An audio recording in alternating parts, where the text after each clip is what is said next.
Salut les amis, bon aujourd'hui on continue les boîtes automatiques. On a ce petit 4 litres 2 V8 compressé de chez Jaguar. On a beaucoup de choses à faire dessus, je ne vais pas tout faire en vidéo. On a fait les freins, on a passé ça en rainuré percé, grosse révision, et on a bien sûr la fameuse boîte automatique. Allez, c'est parti.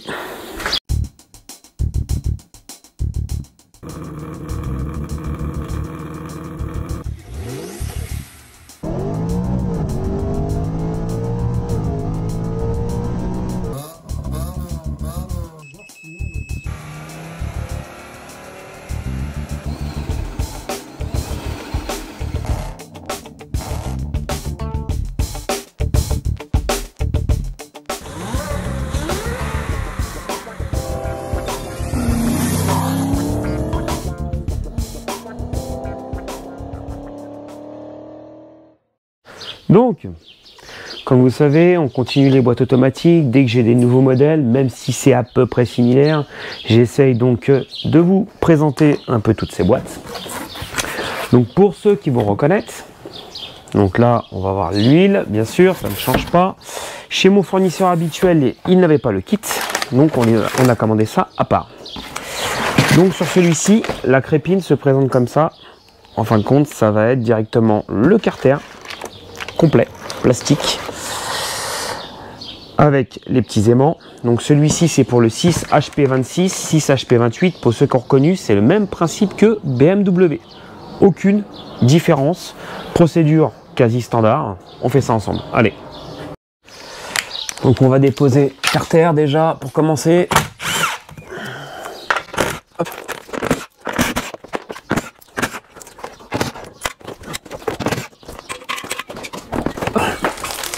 Et là, on a accès à tout.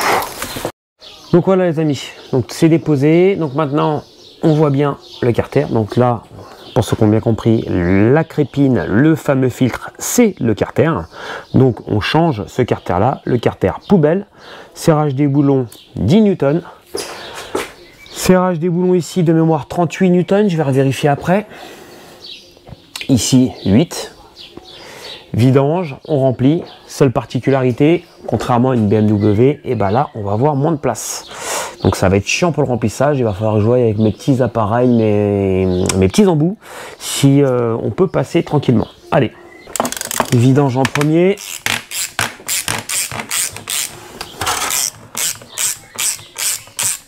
Allez, on va laisser couler. L'huile n'est pas vilaine, elle n'a pas beaucoup de kilomètres, mais elle a son temps. C'est-à-dire, elle doit avoir de mémoire pas loin de 10 ans, je crois, l'huile. Et en termes de kilomètres, elle doit avoir moins de 50 000. Donc elle reste relativement quand même propre, très claire. Allez, pendant ce temps-là, on va essayer d'ouvrir. Alors oui, il y en a qui vont me dire normalement faut desserrer avant, sauf que moi j'aime pas faire ça. Je préfère commencer à vidanger et m'amuser à desserrer après. Donc là sur celle-ci on va être emmerdé. Je ne passe pas avec une clé normale, il va falloir y aller soit avec un embout, et si on passe pas avec un embout, et ben va falloir que je coupe une clé. Donc j'avais retrouvé une vieille clé que j'avais coupée. Donc au pire c'est une de 8, vous la coupez, vous laissez 1 ou 2 cm, vous passez, hop, c'était pas très serré, hein. Et après bah, vous pouvez desserrer à la main, il n'y a pas de problème. Et là pour passer pour remplir, on va se faire chier, donc au pire ça va, j'ai des becs verseurs, des becs en V, ce sera plus simple qu'un appareil qui est vissé, parce que là, vous voyez, quand on commence à vouloir passer, c'est vraiment limite sur la Jaguar, hein, franchement. Mais bon, c'est faisable, c'est le principal. Donc, allez, on met ça en attendant. On va dévisser nos petits boulons. Hop, on récupère ça, on va le positionner comme ça pour pas que ça nous fasse chier. Voilà. Allez.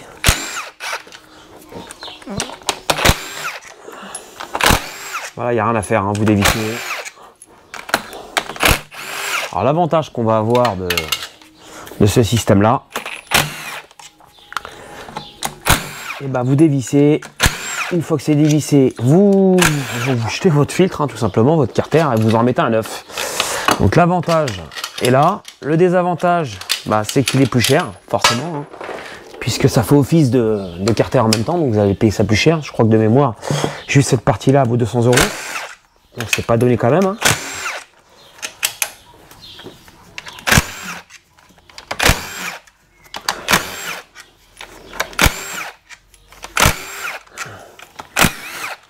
Voilà.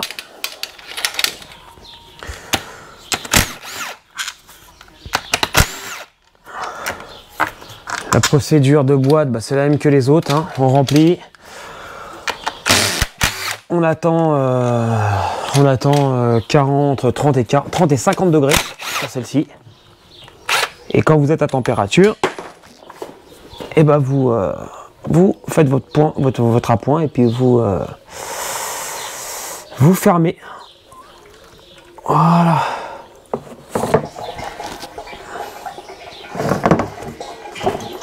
Donc là, rien d'extraordinaire. Hein. Rien d'extraordinaire. Le fameux mécatronique. Donc là, ce qu'on va faire pour éviter le bordel, je vérifie quand même à l'intérieur qu'il n'y a rien qui se balade. Non, tout est propre. Tout est propre. Rien d'anormal. On nettoie le plan de joint pour le nouveau. Le nouveau est déjà incorporé dessus. Hop. Hop. Hop. Alors il y en a plein qui des fois me disent oui mais normalement il faut peut-être démonter un tuyau, faire une vidange, faire ceci, faire cela. Moi en fin de compte je fais le procédé manuel. C'est-à-dire on vidange, on vide, on démonte aucun tuyau. Si bien sûr ça demande donc à déposer un tuyau ici, on va déposer un tuyau ici. Si on ne demande pas, je ne le fais pas. Je fais exactement le procédé à l'origine. À l'origine c'est une dépose carter, on vidange l'huile, dépose carter, change l'huile, on rebouche, stop. Maintenant, il y a beaucoup de personnes qui me disent oui, mais normalement, on peut faire une vidange totale. Alors oui, il y a certaines machines qui permettent de faire une vidange totale. Ils se branchent dessus, ça chasse l'huile qui reste ici dans les deux tuyaux dans le radiateur. Et en fin de compte, ça permet de nettoyage à 200%, on va dire. Là, c'est pas le cas, c'est une procédure, je le répète, manuelle standard. Ici, vous ne pouvez pas vous tromper, à cet endroit-là, vous avez un petit trou. Il faut venir enfoncer le petit bitonio. Voilà. Dresser légèrement ça. Hop là. Un peu de gras partout. On remboîte. Et en gros, bah, voilà. Là, par rapport à d'autres boîtes de vitesse, l'intervention est très, très, très rapide. Toujours le même problème, le seul truc qui est chiant, bien sûr, hein, c'est les problèmes de température. C'est-à-dire si votre boîte elle est chaude, bah, malheureusement, bah, vous ne pouvez pas. C'est pour ça que sur des interventions comme ça, je m'arrange pour que les personnes me déposent la voiture la veille, pour que je l'aille à la fraîche comme ça le matin. Et au moins, on est tranquille.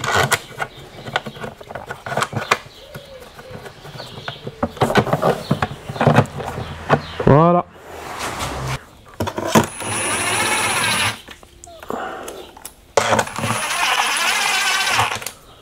Donc ça se fait relativement bien, hein.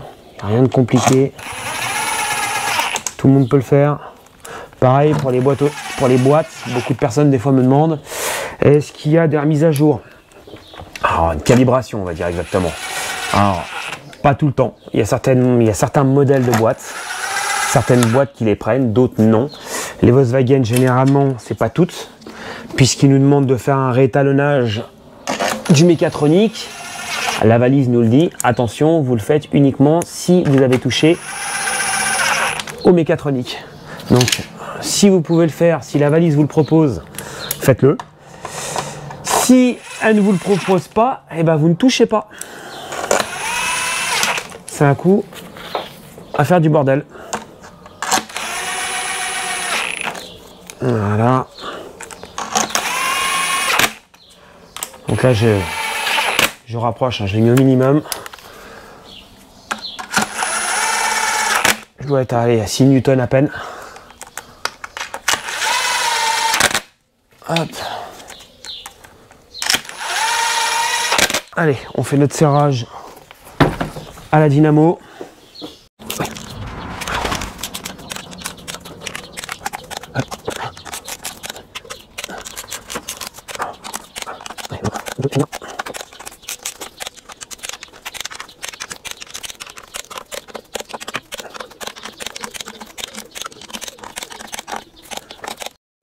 Donc là on est sur l'ancien carter.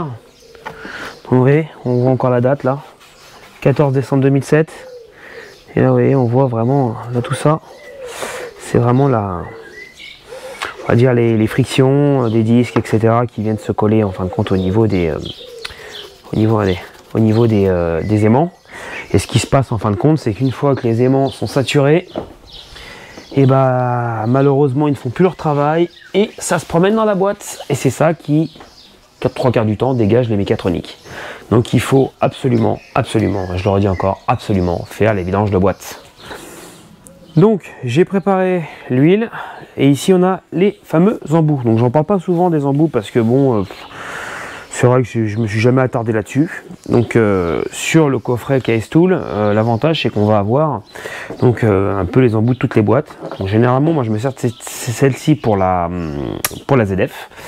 Après vous allez avoir pour les DSG ces parties-là. Et après selon d'autres boîtes. Donc, il y en a que je ne me suis jamais servi de ma vie. Hein. Donc après ça peut servir aussi tout bien pour la boîte, que pour le pont, que pour pas mal de choses. Donc généralement c'est celle-ci. Sauf que là, bah, on est comme des cons, hein, ça passe pas. Donc heureusement qu'ils ont été intelligents, ils nous ont fait des petits becs comme ça. Et donc là c'est magique, on peut venir mettre ça là-dedans, voilà, et le mettre en suspens comme ça. Et là on va pas avoir le choix de toute façon. Alors le désavantage c'est que du coup en n'ayant pas donc le système fermé comme ça, pendant que la boîte chauffe, et bah, le reflux d'huile est perdu, tombe dans le recyclage. On ne peut pas le récupérer que généralement. Je le mets en position récupération et l'huile retombe dedans. Donc je ne perds rien. Bon après c'est pas grave, il m'a mis du stock d'avance. Je pense que c'est pour ça que j'avais 10 litres au lieu de 7 litres. Allez, on va commencer à remplir, on met en route et on fait la procédure. Donc là ce que je fais, je remplis directement. J'attends le goutte à goutte. Et quand je suis au goutte à goutte en haut au niveau de la boîte, et voilà, quand je serai au goutte à goutte, c'est qu'on sera au moment où il va falloir mettre la voiture en route, que la boîte commence à boire ce qu'il y a dans le carter et remplir le haut de la boîte, puisque le niveau est bien sûr moteur démarré, à température, position parking ou neutre.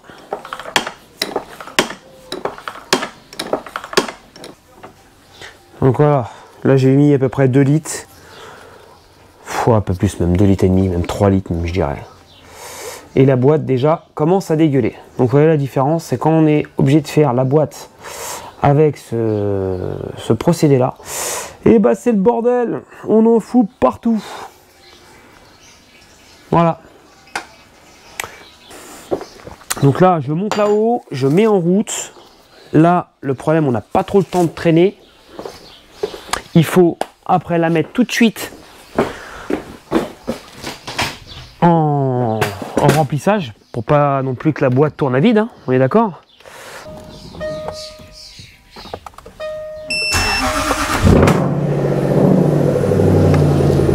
Ah, je vous avais dit, ça chante, hein.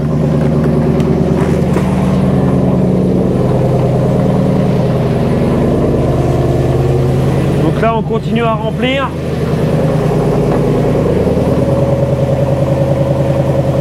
Pas.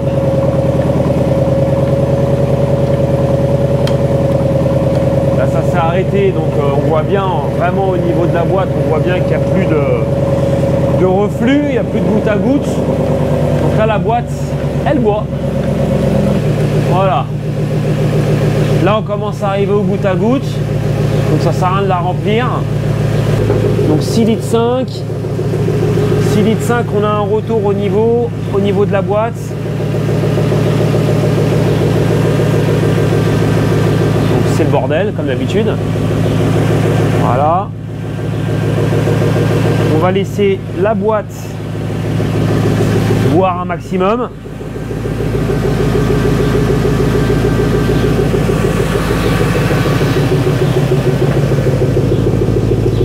On laisse faire. En parallèle, là je l'ai branché pour vérifier la température de boîte au réel. Donc elle continue à chauffer. Là, on est à 22. Je vais passer un peu de vitesse, purger, la faire monter en température. Allez, je monte dans le paquebot. Alors, quand on est deux, c'est bien. Quand on est tout seul sur un pont, c'est une petite misère. Mais bon, on va faire avec. Donc là, je suis en haut, pied sur le frein. Voilà.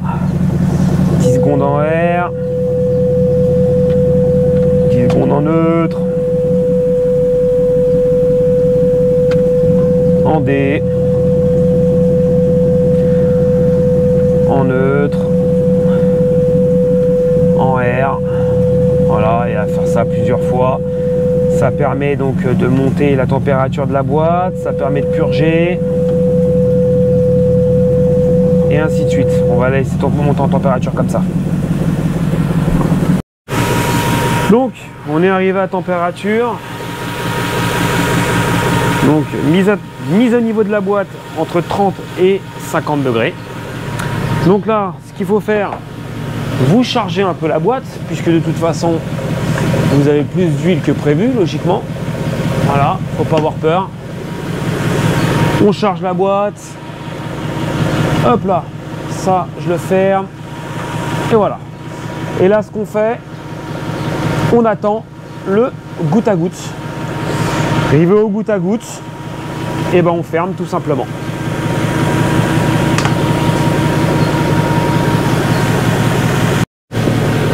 En sachant qu'on est quand même assez large en termes de température, puisque je le fais à partir de 30-35, la boîte doit être fermée avant 50. Donc, on est plus que bien.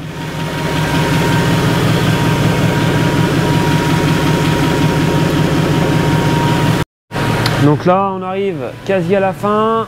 Voilà. Goutte à goutte. On remet le bouchon. On ferme.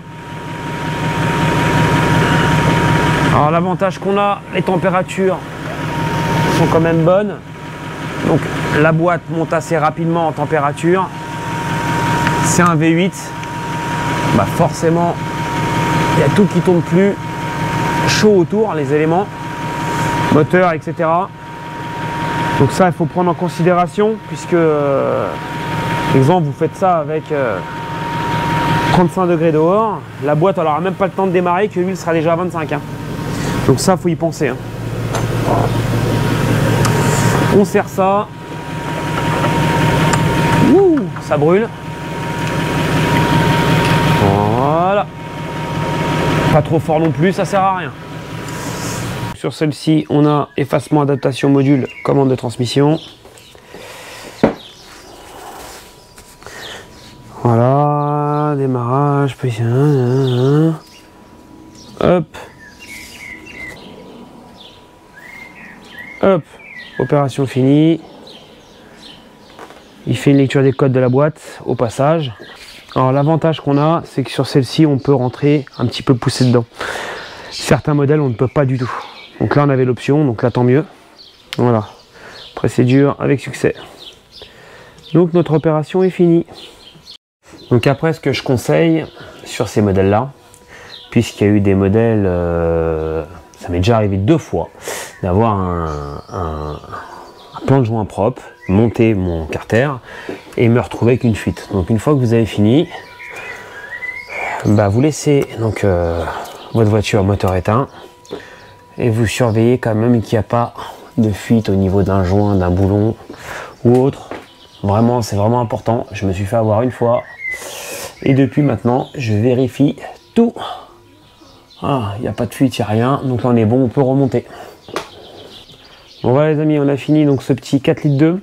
Donc dans l'ensemble ça reste un peu le même procédé que d'autres boîtes de vitesse, hein. Jusqu'à là rien de particulier, hormis bon voilà c'est le carter complet, ça touche beaucoup de BMW, ZF6, ZF8, c'est un peu le même principe, rien d'exceptionnel, donc c'est pour ça que je vous ai fait celle-ci. Je ne vous referai pas, admettons si demain je rentre une BM, je ne vous referai pas une BM avec un carter complet, puisque c'est exactement le même procédé, il n'y a aucune différence, voilà.